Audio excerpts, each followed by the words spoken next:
I'm Shanta Maria. In my previous module, you have heard me on play. In this module, I'll be dealing with types of play. Children are found playing in all situations, even in serious environment. It could be even in hot sun or even just before examination. This is the characteristic difference between a child and an adult. The adult world always wants productive output that can be quantifiable. But I, as a believer of play, I advocate adults to look at life from the attitude of play.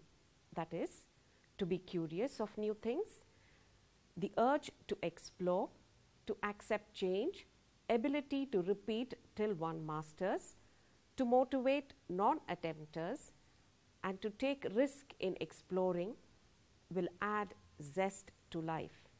Montessori and Froebel have said that work is play. The responsibility of the adult is to nurture play and to use play to work with children. To understand types of play is the main aim of this module.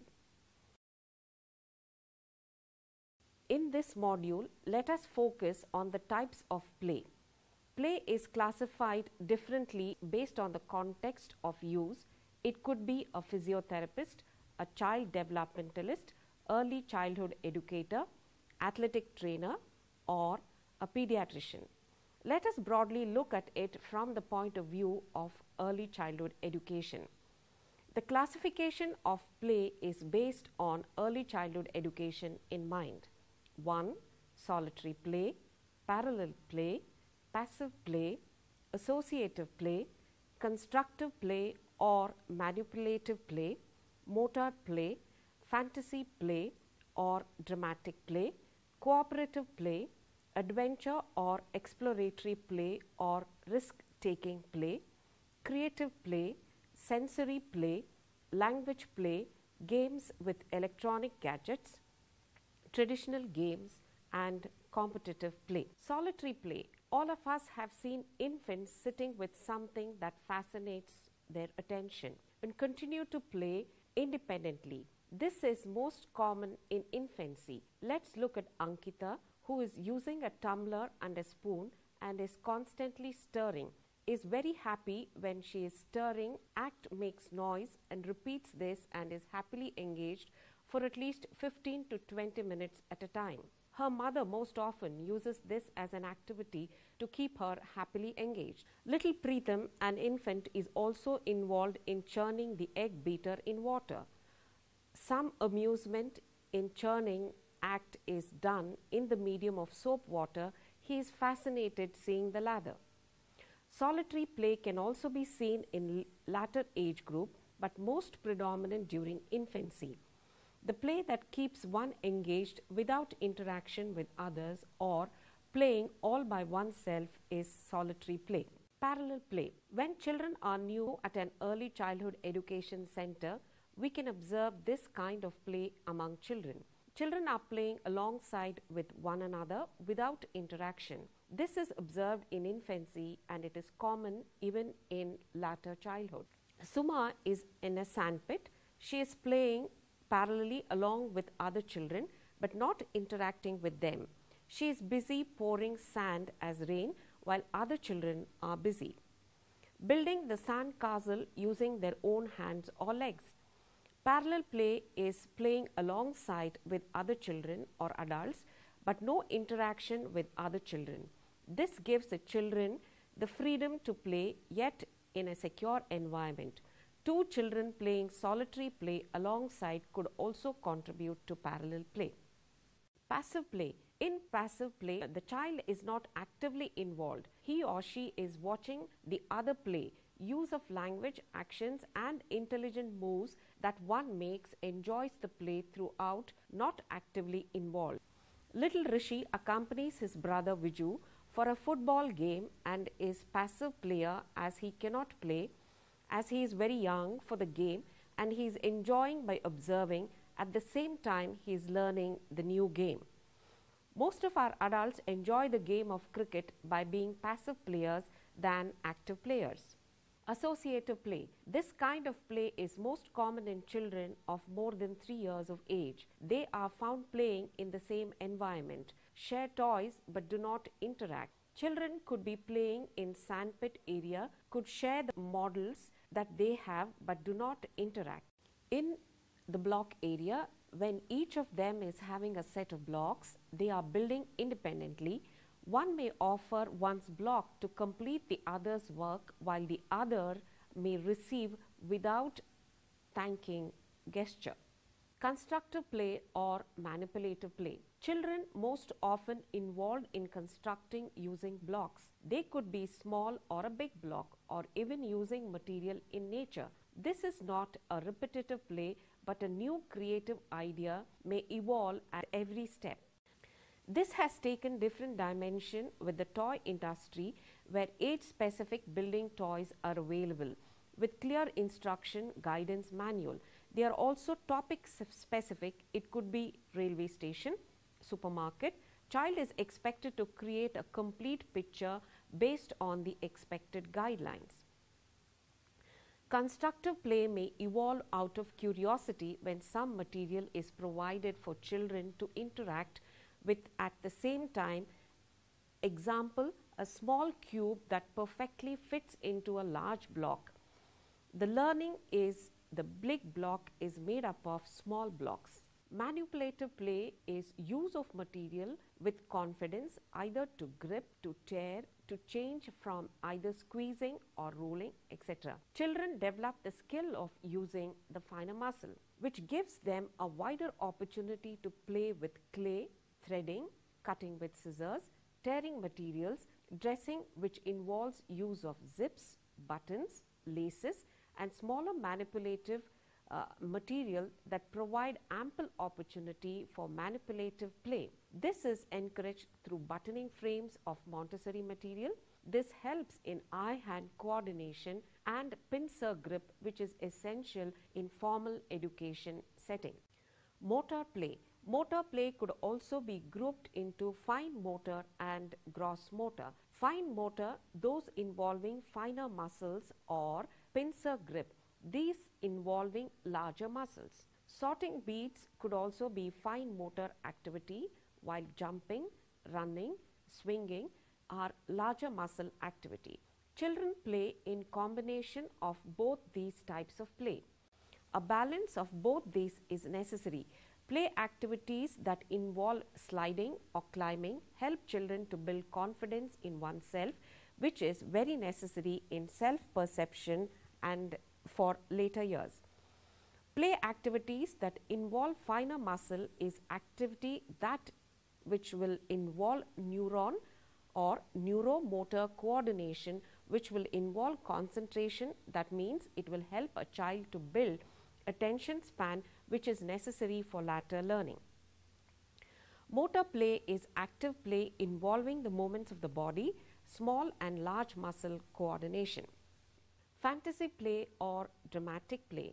Children by the age of 3 years would have developed the ability to interact with one another. Their imagination is also fairly good.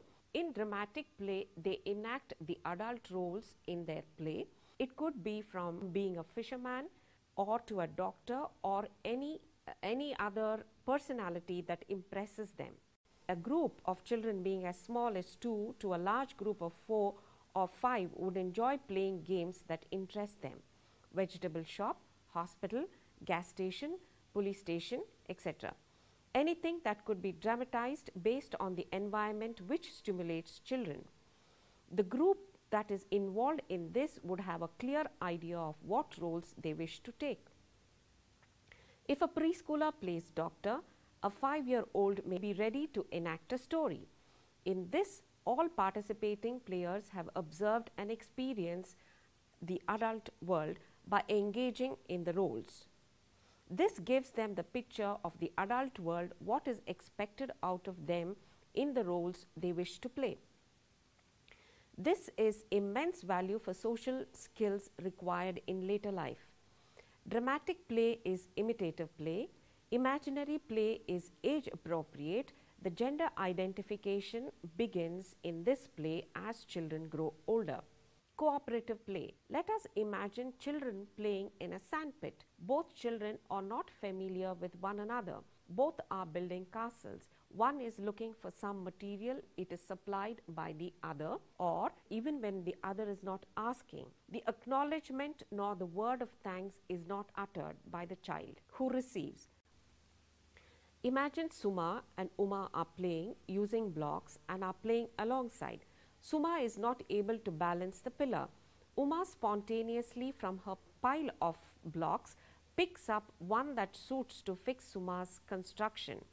Here, one fails to utter the magic word thanks, but we understand from these two examples that children continue to play at the same place independently without even verbally communicating with each other. At the same time, go out of their play domain to help the other child playing. Cooperative play gives one's the security at play, but strictly keeping one's own boundary. Cooperative play is to parallel play, but to share material without asking one another in such a way that one does not even realize but cooperates. Adventure or exploratory play or risk-taking play. Exploratory behavior is an innate quality in human being. This is most predominant in younger age. Adventure play is to explore another object for its function, characteristics to dismantle and to assemble. This type of play is because one is drawn to the object or intuitive thinking. It is found at all ages. An infant or school-age child, a toddler, may not know the effort of pulling down the table cover or shall not think of the consequences, but would attempt. If the attempt is successful, gives him or her the confidence. If it is not, may develop a diffident attitude. This is true at all ages. The adult need to be supportive to encourage them for the exploratory behavior of the environment and objects that they interact with. The adult support will encourage them to attempt again or to overcome the negative experience.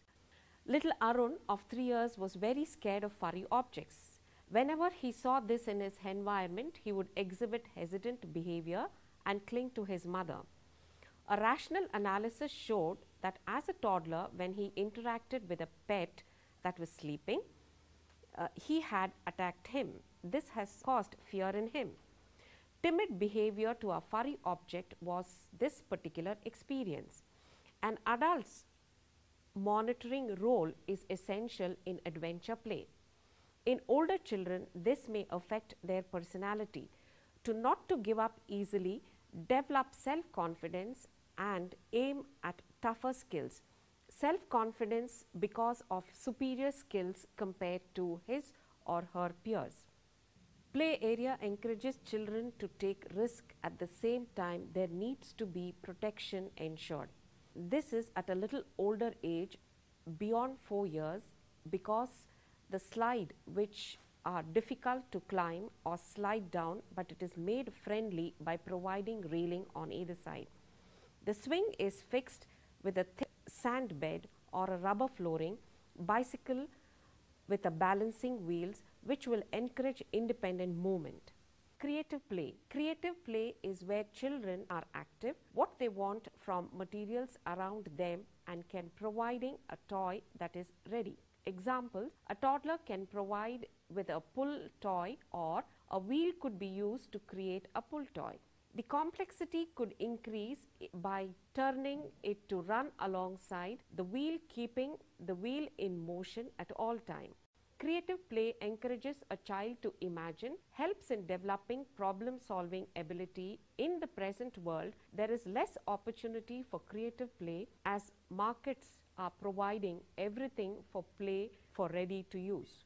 Example, bottle caps can be used to create wheels, ball pen refill to form the axle of a wheel, fiber pieces could be used to sew garment for a toy. Creative play is also the highest order of play as one has to visualize, comprehend and innovate.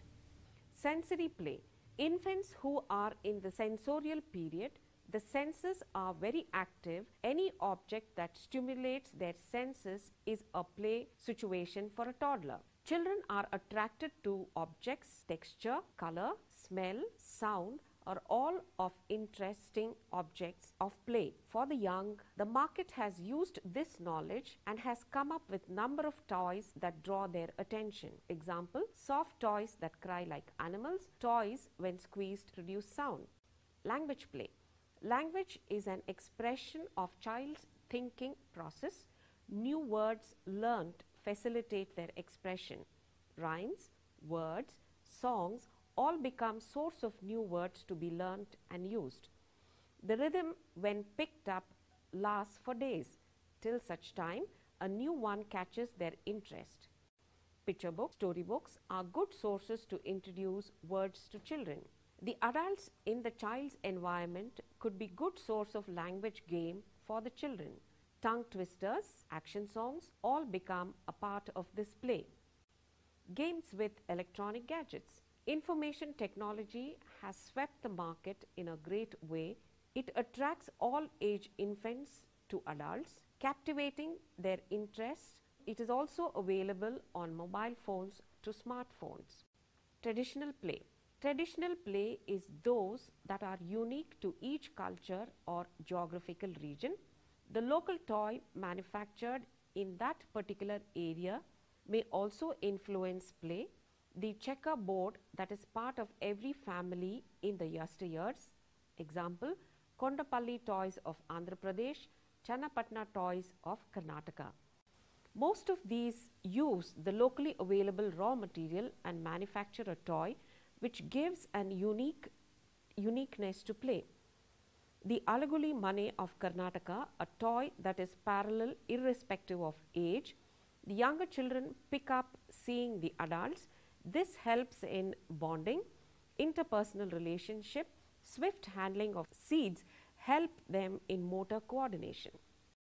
Competitive play. Play brings in joy as one masters the skill. They wish to test their own ability. This test of one's ability brings in competition. Children learn social transaction of sharing, cooperating and expressing emotions in the manner that is accepted by playmates. Children begin to move away from egocentric stage gradually.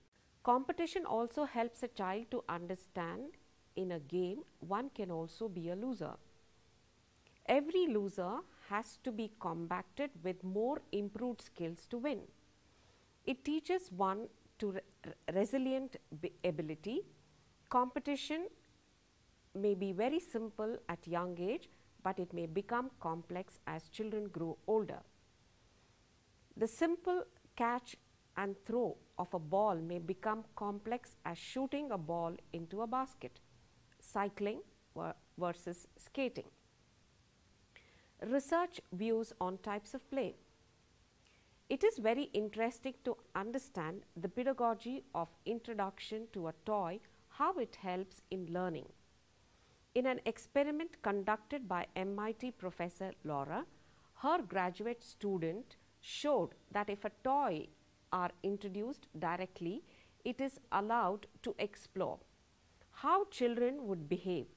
From their experiment, it was learned that those children who were introduced to it directly were less exploratory than those who explored the toy without the adult.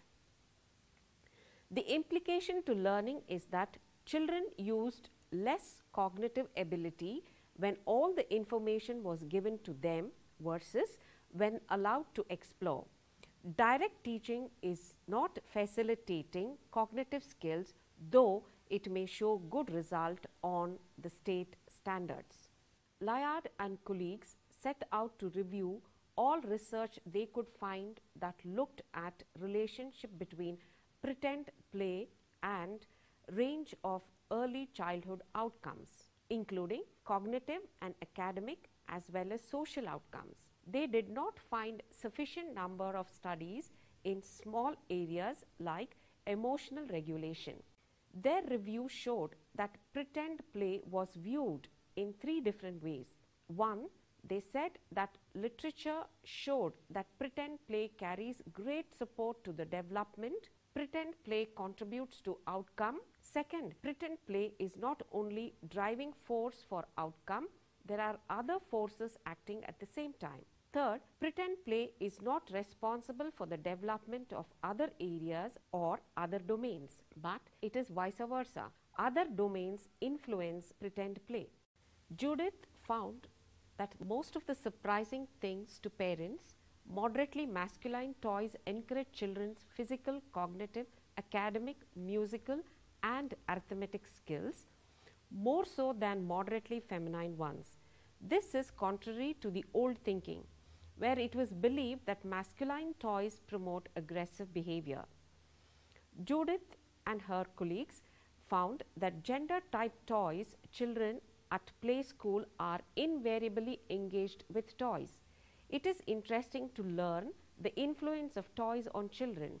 It was found that some of the toys were powerful influence on children's thinking, interaction with peers, and creative expression, while others do not. Toys that look most interesting to adults are not very impressive to the child and are not effective in promoting development. The findings are guidelines for adults with children that they need to observe if the toy is eliciting balance of play behavior across social, intellectual, and creative areas of development. Play is viewed differently by different users based on end goal that one wishes to achieve. It could be education or therapeutic. Play has also been classified into different types to understand clarity and its implication of growth and development. Play facilitates cognitive, language, physical, and socio-emotional development. Research reveals along with play, other development forces also act. The achievement need not be attributed to play alone. Adults in the child's environment need to observe that a toy is used in play by the child has an equivalence in all domain of development. Play is work for children. It is also adults' work to understand the role of play in the young children's life. Adults' role is to use play and foster development.